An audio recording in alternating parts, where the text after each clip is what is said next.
এই লোকটার আসল পরিচয় জানার পর তোমার মাথাও ঘুরে যাবে। তাই বিটিটিজের এপিসোড ১৭৮ দেখো। তোমরা নিশ্চয়ই এই লোকটাকে দেখেছ, যে একটা মনুমেন্টের ভেতরে ছিল। এরপর জায়ান আর ওর মধ্যে একটা সোল ব্যাটল হয়, আর সেই যুদ্ধে জায়ান জিতে যায়। যুদ্ধের পর এই লোকটা জায়ানকে জানায় যে নিজের সময়ে সে ছিল একজন হাফ স্টেপ ডুডি, আর যখন সে ডুডি হওয়ার জন্য ব্রেক থ্রু করতে গিয়েছিল, তখন সেই ব্রেক থ্রু ফেলিয়ার হওয়ার কারণেই তার মৃত্যু হয়। মানে ঠিক যেমন জাজুয়ান চেষ্টা করেছিল ডুডি হওয়ার, এও তেমনই চেষ্টা করেছিল। কিন্তু সবচেয়ে ইন্টারেস্টিং বিষয়টা হলো, এই লোকটা জাও জনের থেকেও পুরনো। মানে সে এনশিয়েন্ট টাইম থেকে এসেছে।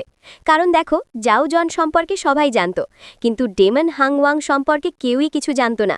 এমনকি নাইস ডিব্রান ফাইটিং ট্রাইবের লোকেরাও ওর সম্পর্কে জানত না।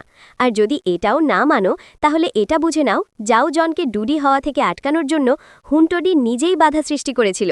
তাহলে যদি এই ডেমন হাংওয়াং জাও জনের আগের জেনারেশনের লোক হতো, আর সে ডুডি হওয়ার জন্য ব্রেক থ্রু করতে যেত, তাহলে হুনটোডি কোনো রকম বাধা সৃষ্টি না করা, এটা একেবারেই ইম্পসিবল। বাই দ্য ওয়ে, বুঝে গেলে লাইক করো।